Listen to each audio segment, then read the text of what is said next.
Я благодарю вас за то, что вы нашли время и уделяете его нам. شكرا لكم على وقتكم إنكم استقبلتونا وشكرا. Наш канал называется «Крылья нации», и он идеологически направлен на объединение кавказцев по всему миру. اسم البروجكت تبعنا Именно это привело нас в Иорданию, طبعا هذا هو السؤال وهذا هو المشروع اللي جابنا على الأردن чтобы познакомиться с махаджирами عشان نتعرف على المهاجرين и рассказать о вас у нас на родине тем, кому это будет интересно, или тому, кто что-то не знает. ونشرح ونحكي عنكم عشان كل المتابعين. Как здесь проживают кавказцы, дружно ли они общаются между собой, потому как, приехав сюда, я увидела, что Оман очень большой, а как известно, чем больше город или страна, тем сложнее держать связь между собой.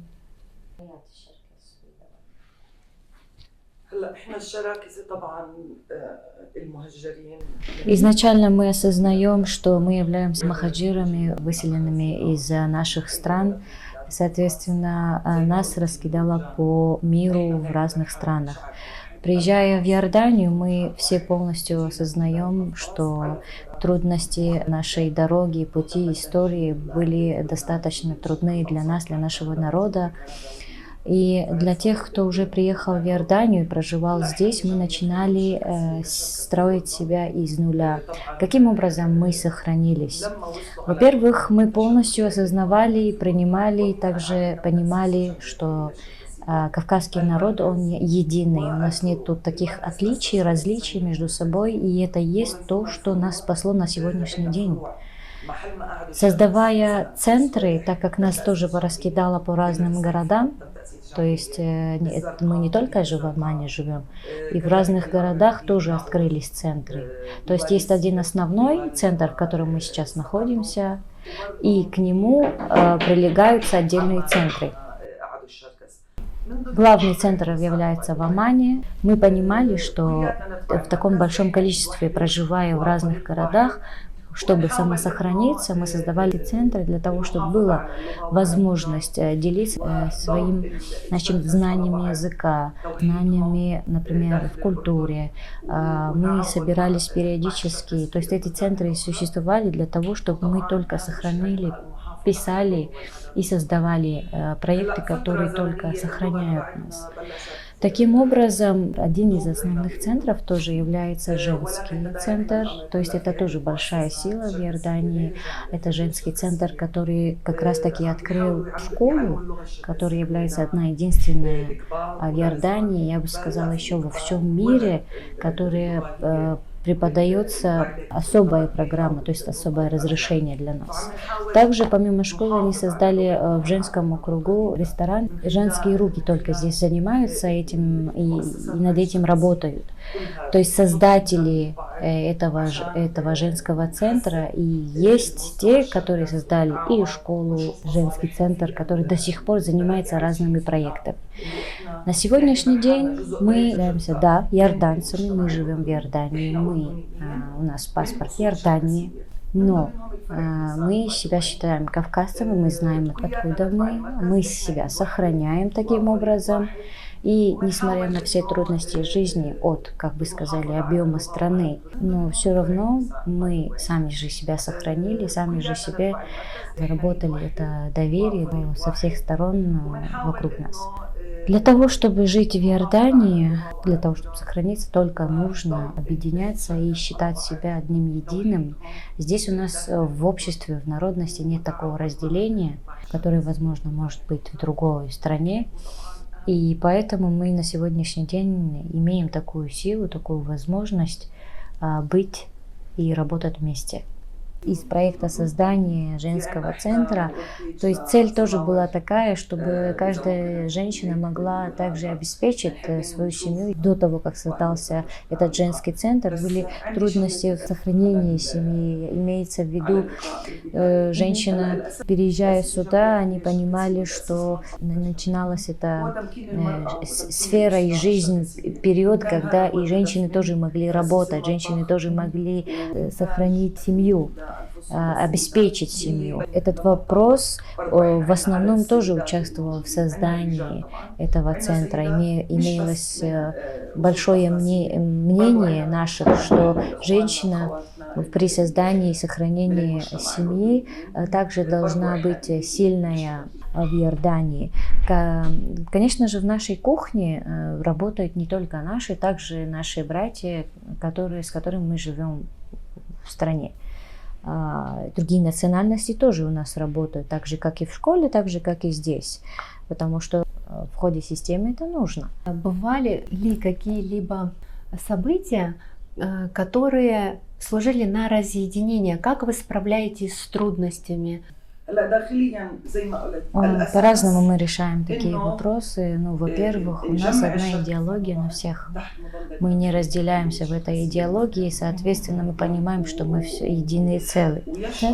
Центры наши главные играют большую роль в этой работе, и мы представляем такой риск, конечно, который для того, чтобы он не привел к какому-то нарушению внутреннему, а его еще не было у нас. Наша работа заключалась в том, что есть такие информационные также пути, то есть соцсети, которые мы ведем, периодически информируя людям, чтобы они в каких-то ситуациях, что разделяем свою идеологию, периодически информируем людей через соцсети и даже через центры, как нужно на самом деле понимать эту ситуацию, как нужно сохранить себя и понимая, что это для нас же выгодно.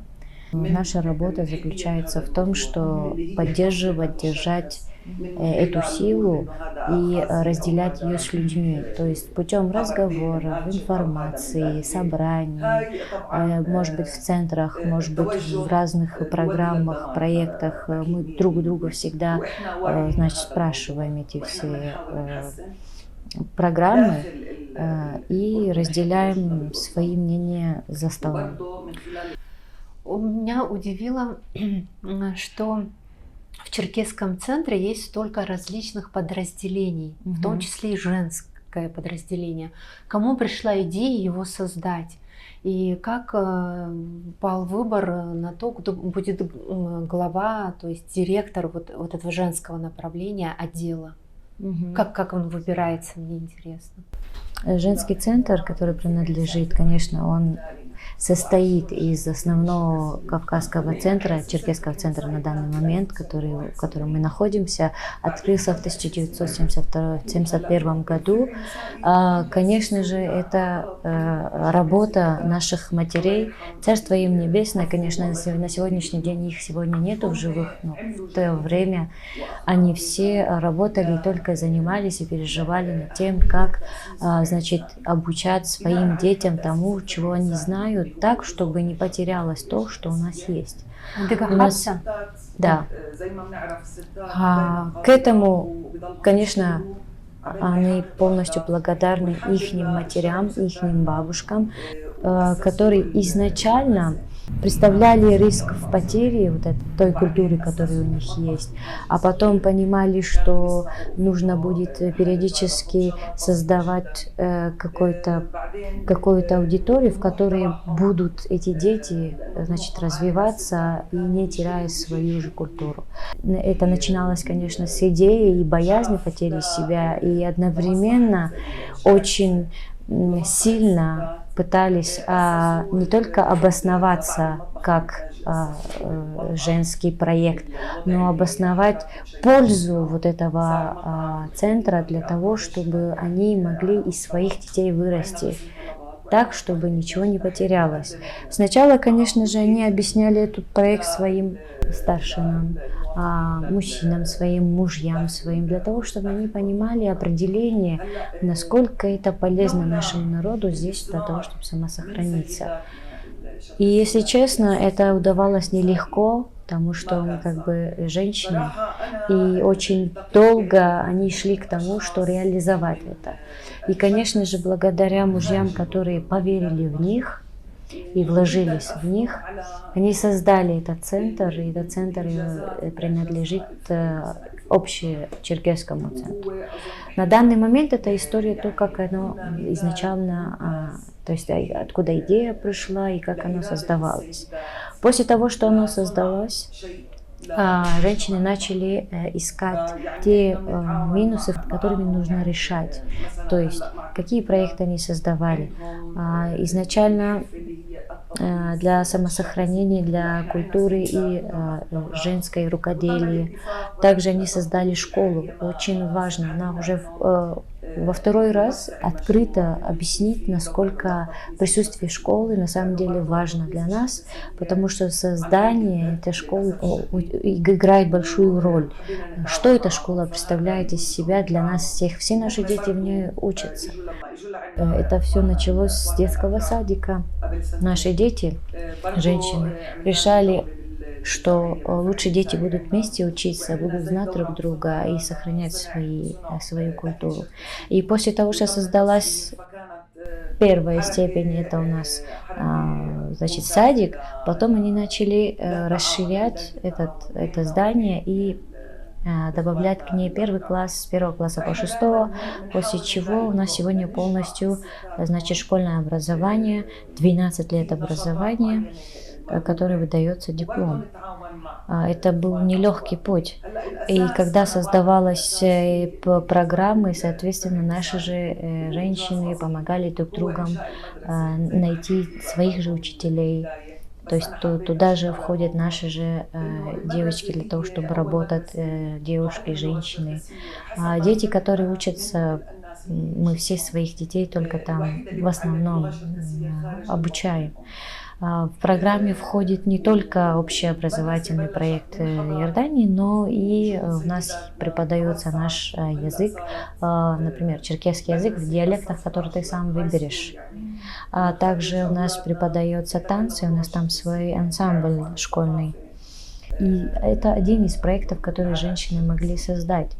Также один из проектов – это вышивка. Очень важная и очень исторически значима наша культурная вышивка. На данный момент она сохранилась в Турции, и мы в хороших отношениях с нашими братьями из Турции. У нас есть общий проект. Наши женщины здесь и женщины в Турции делятся своим опытом, и для того, чтобы сохранить свой именно орнамент, из рисовки и вышивки именно кавказского типа, занимаются этой вышивки и зарабатывают. Также один из проектов является эта кухня.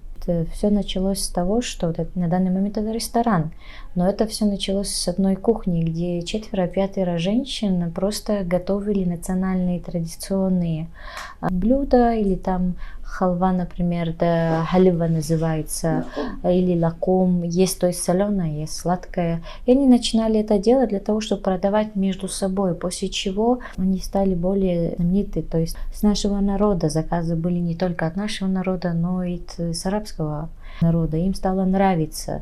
И после чего эта кухня превратилась, с каждым годом добавлялась еще одна комната, потом еще больше. Постепенно женская уверенность, женская одновременно и солидарность, и женская сила, женская упорность помогла нам создать все эти проекты. И на сегодняшний день этот ресторан является одним из лучших в Иордании, который востребован именно в блюдах, которые они продают. А на данный момент заказы есть блюд здесь не только черкесских, но и других восточных блюд также. Но мы знамениты здесь именно в этом ресторане нашими национальными традиционными блюдами. И люди заказывают их периодически, каждый день большой напор людей. Соответственно, мы смогли, эта женская сила смогла сделать для черкесского центра определить образование детей, будущей культуры, который тоже приносит деньги, работает. То есть это вся система работает также и денежно. Ресторан, который очень хорошие вложения вносит. И также сегодняшний проект – это вышивка, это рабочие руки женщин, так называемые маленькие изделия, которые женщины, потом, возможно, она может шить, возможно, она умеет что-то другое делать. То есть это такой проект, которым в общем любая ручная работа именно кавказского типа, который нам нужно сохранить, входит в эту программу. Мы также занимаемся не только этими программами, мы содействуем и в центре, содействуем везде, где мы можем друг другу, помогаем тоже как женщины, и мы понимаем себя как тоже рука этого основного черкесского центра. Мы также действуем и в других центрах, которые принадлежат одному главному. Наши проекты не заканчиваются, периодически что-то создаем, также между женщин для того, чтобы поддерживать друг друга, создавать проекты друг другу. И здесь за столом мы, сидя, возможно, женщины с большим опытом в жизни, но несмотря на то, что вот мы дошли до такого возраста, нам интересно даже в таком возрасте продолжать свою работу. И, конечно, здесь есть все возраста женщин, которые работают или хотят иногда где-то волонтироваться, а где-то как бы работать полностью. Но в данный момент, несмотря на наш возраст, мы здесь полностью заинтересованы в развитии этих проектов и создании новых проектов. Ответ на вопрос, как избирается глава именно женского центра, она отвечает на этот вопрос таким образом. На данный момент из всех присутствующих в нашем народе женщины, и не только женщины, конечно, выбирают главный стол, который, так сказать, является каждый из них директором или отвечает за какую-то определенную работу. Это является сегодняшний вот стол.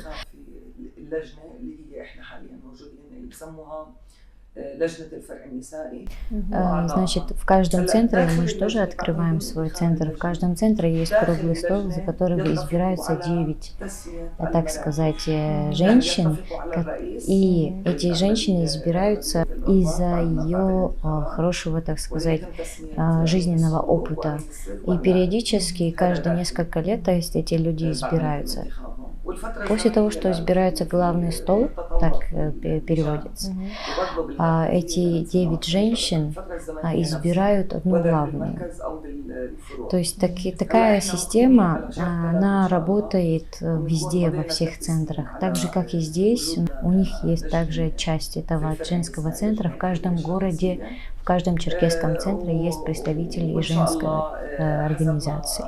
Вот именно в такой системе они работают. Также учитывается мнение главного центра, когда они избирают главную, и их мнение тоже учитывается.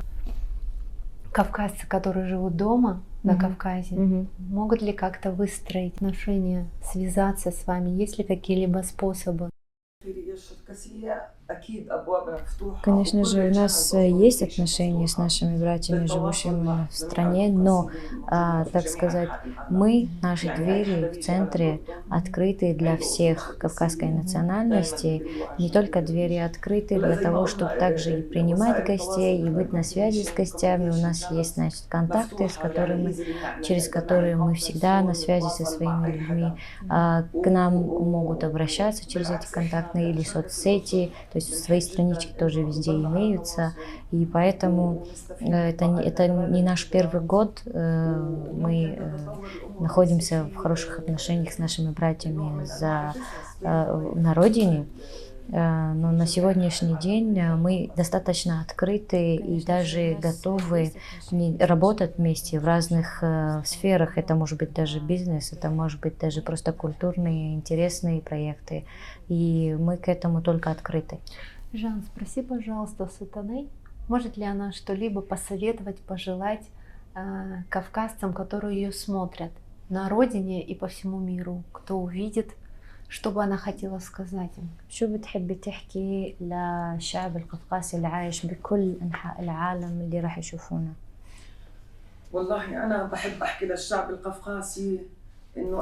Мое сообщение, оно такое, имеет большой смысл для тех, кто на самом деле понимает.